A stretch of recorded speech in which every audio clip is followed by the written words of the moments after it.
Welcome back to Worthy and Abundant, the podcast. I'm so grateful you're here. It means the world to me. Today, I have a special guest. She is a realtor, an advocate, and author. She's an award-winning Colorado realtor. Her name is Maria Gallucci. She is a multi-award-winning Colorado real estate broker, author, and lifelong advocate for inclusive communication and accessible housing. With over 30 years of experience, Maria specializes in working with the deaf, hard of hearing, and LGBTQ plus communities, as well as builders, investors, and families across Denver, Colorado, Springs, Northern and Southern Colorado, the Western Slope, and nationwide. She is the founder of Uptown Realty Group and Gallucci Homes and is consistently ranked among the top 1.5% of realtors nationwide. Maria is also a top producing agent at Compass, and she is a child of deaf adults. And Maria learned American Sign Language before English. And at age 12, she helped her parents purchase their first home, serving as an unofficial interpreter. This pivotal experience shaped her mission to ensure that clients from underrepresented communities are seen, heard, and respected, especially in the home buying and selling process. There's so much more to say. She just released her new book this past weekend called Raised in Silence. And I'm so excited to talk to her and dive into all of this stuff because we here at Worthy and Abundant, we talk about entrepreneurship and everything, women empowerment and all the things. So welcome, Maria, to the show. Thank you for being here. Hi, thank you so much for having me. I'm so proud of the book and I'm so excited to be here. Thank you. Yes. Tell us what inspired you to write the book. I think it's 15 years in the making because I think I saw how my parents were taking advantage of and not having the support system that they had during medical appointments or like financial documents. So for me, I just wanted to build awareness and just bridge the gap between the deaf and hard of hearing community and the hearing world. Wow. And what do you hope readers will take away from the book? I think in being inclusive and not thinking that we're separate communities because we're all just human and we all just want to feel accepted. And I feel like It's that's beautiful. what I hope to take away. Yes. So you describe yourself as an interpreter kid. What was it like growing up as the voice and ears for your parents at such a young age? What was that like? I think for us, we felt like it was normal because that's how we were raised. But then as we got older, we just noticed, oh, hey, this probably isn't right. Because I had to tell my mom that she had terminal cancer because back then she didn't have, or we didn't have interpreters. They had interpreters, but they weren't providing them very often as they are now. And so we were the ones who had to tell her that she actually had terminal cancer Oh, and only had less than 3 months to live. So I think in those situations, it's harder when you're kids and they're your parents. how old were you when you had to tell your mother that and what happened? I was still young, but I was in my early 20s. My sister was not even 20 yet. She was still very Oh young. my gosh, I'm sorry. And then how many siblings do you have? There's six of us and we're all hearing. Wow, six Yeah. of you, and you're all hearing. And then tell us about when they bought their house and you were 12 years old and you were the interpreter. How did that experience? Is that what got you into real estate? I'm just so curious. You helped your parents buy a home. What did that experience teach you about responsibility, communication, independence? So I went to the car, was just driving there with them, not knowing that I was going to be interpreting anything. And then while they were in the room trying to understand the documents and everything, I could tell like they had no idea what was going on. Like even if like they just had no idea. So I just jumped in and started helping and interpreting for them. And that was why I got into real estate. Number one, I loved it. And then I loved all that the financial stuff and the real estate stuff. So it made me feel like I helped them get a home, and that's what I love, like Yeah, doing with my clients. yeah, you did. They both they didn't speak. Or how does, like, they're both deaf, your mom and dad. Yeah, they're both deaf. So my dad was born deaf, and then my mom had the chickenpox and I think the measles at 9 months. So she's basically was deaf her entire life. Wow. Yeah, there's a TV show on Netflix where the father, I can't remember the show right now, but it was an amazing show. I can't think of it right now. Do you know which one I'm talking about where the father is deaf? No, I don't think Oh, I've seen that. I'll oh have to my watch gosh, that. I can't remember it right now. It's excellent. I can't think of it. That's what happens when you get old. I know, right? I know that part. Yeah. So you often talk about humor and freedom in unconventional upbringings. What are some funny or unexpected moments from your childhood that shaped you? I think when my dad put the like an alarm doorbell that chirped like a bird for us so we wouldn't go out and sneak out at night. And I was thinking, oh, we could still sneak out because they can't even hear the door chirping. Oh, But that's it scared us though to where we'd have to stay. Like so we were like, oh, maybe we shouldn't go because we can hear the doorbell chirping. But that mm, was really funny. that is funny. Is there anything else that stands out that was funny growing up? I think taking, or my sister went out, and this is also in the book, but my sister went out with her friends and she was riding a four-wheeler like in the middle of the night on, so they were trespassing on like church land or something. And so they got like caught by the cops. And so the cops had called us and wanted to talk to her mom. And so I pretend, Rose calls me, Maria, you have to like, you have to act like your mom. And so I totally acted like I was our mom, and the cops were like, okay, as long as she has permission to be out this late. But Oh, everybody else got in trouble, just Rose didn't. wow, that is so fun. That is really funny, actually. I imagine there was many times. Six kids. That's incredible. Yes, we were all And you're all, involved and crazy. And we're all close, like we're still very close. We were all each other's like best friends, and we still are. oh, that's beautiful. What's the age between you guys? So Rose is the youngest, so her and I are 6 years, or yeah, so we're 6 years apart. So we're like basically like 2 years each. Oh, wow. So, as a proud child of deaf adults, how has your identity shaped the way you show up in both your personal and professional life?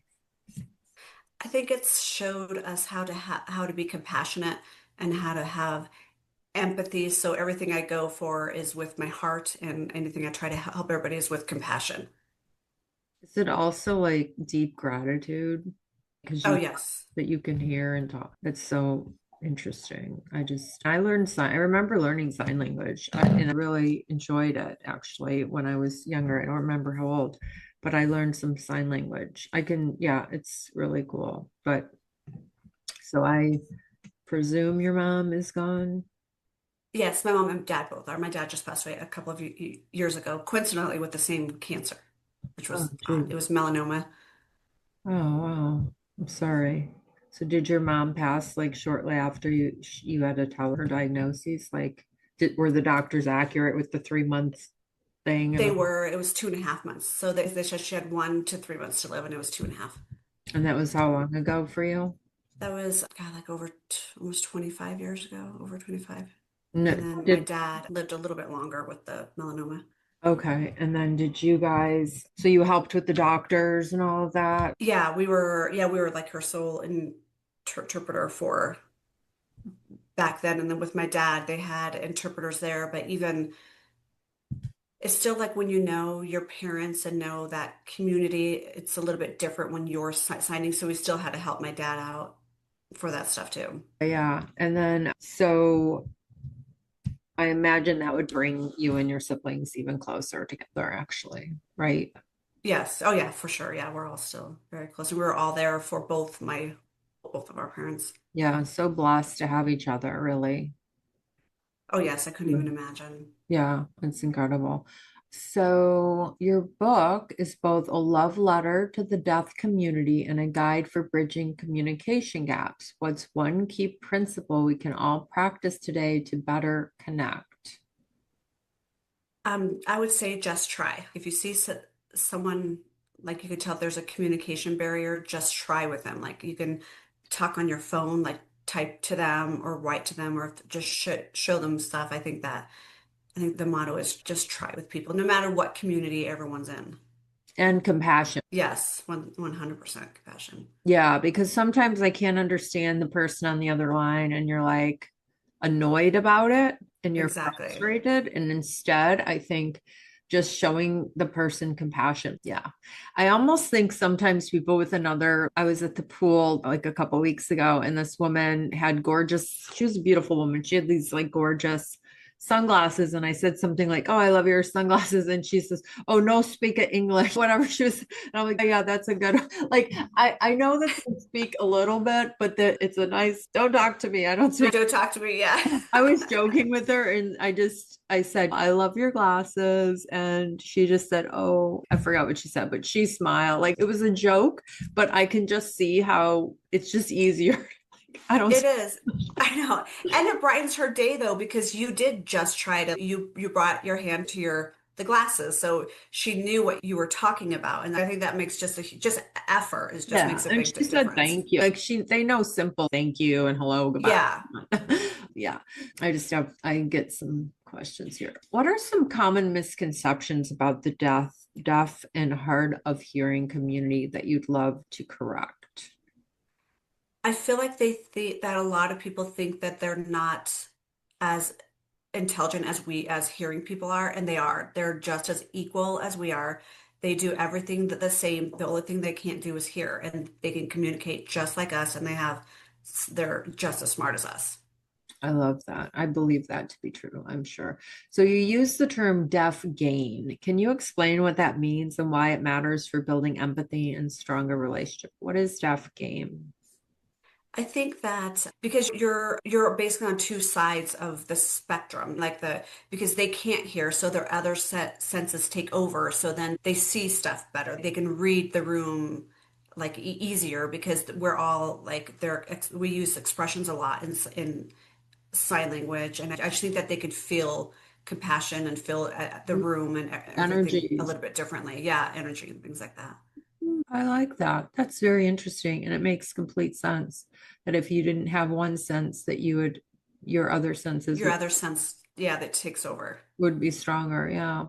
What do you think so many people feel awkward or afraid when trying to communicate across differences? And how can we shift into genuine connection instead?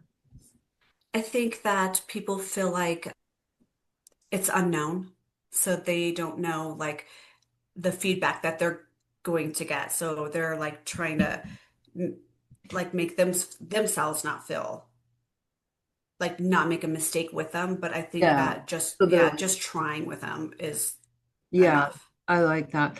Tell us about the LGBT. Okay, so you also support LGBTQ. What inspired you to do that? To be supportive? My son is gay, so he came out as gay when he was 12 years old. And so I've been a big supporter in that community because I've seen what Adrian has been going through and things like that. And I feel like the deaf and hard of hearing community and the LGBTQ plus community go hand in hand because they both just want to feel accepted and want to just be included in things and not feel left out or Yeah. excluded. Yes. Is there any advice you would have for someone that has maybe something like to be like what it's advice for maybe the person that wants to be inclusive, but like they don't know how, just being kind and compassionate. Yeah, just be kind and compassionate. That's all anybody wants. And all of us are just the same humans. We're just trying Right. to get through this life and get through this world together. And we're all individuals. We all just want to feel our authentic self and we all just want to be included. Yeah, I love that so much. And I'm starting a nonprofit for young adults. And because my son had two friends that took their lives, and I just want to raise awareness. I want the young people to know all these things, like to love themselves, to accept themselves, to find their passion, to know that they can create their lives. And so it's really I'm a giant child advocate, animal advocate, and I just love helping young people know things that they don't know because they're learning from society and their caregivers or parents. So I want them to recognize that they have the power to create lives they love and they don't have to listen to all the noise that's out there in social media. You know what I mean? And feel less than. Oh, exactly. I was feeling less than a lot of my life, and I had self-worth and self-esteem issues. So anyway, I always talk about that, but so I do have a passion for that and very And I passionate. think that a lot of people don't realize just the little things that you say can just be like detrimental to somebody's mental health. And I feel like you might just one word, and because you're angry that day or you have your own opinion, that can put somebody in a tailspin and not in a good place. I was one that was super sensitive and empathetic, and I grew up in a lot of criticism and judgment, and so that's like a thing, right? So I've Yeah. grown and healed and evolved. So now when someone, I know it's not about me. Like we have to learn that it's not about me, hurt people. So usually it's not about you. And like the book, The Four Agreements, are you familiar? Yeah, I love that book. Yeah, Yeah, it's like that's a a little great book. manual for life. Don't Yeah. take anything personal, don't make assumptions, all these things. And it's hard to do, but it's if you went around life and never took anything personal and recognize it's not about you, you'd be really in a good place. Yeah, exactly. And I just feel that I think a lot of people just, I think it has hurt people who do that, but they don't, they're just think they're focusing on themselves instead of thinking the broader picture, like just be kind, like just be nice. That's all like Yeah, anybody ever right. wants. Doesn't cost anything, right? Yeah, exactly. And because we were stared at when we were kids all the time because we were signed, actually, we still get stared at now if we're at a restaurant and they're like staring at us when we're signing. So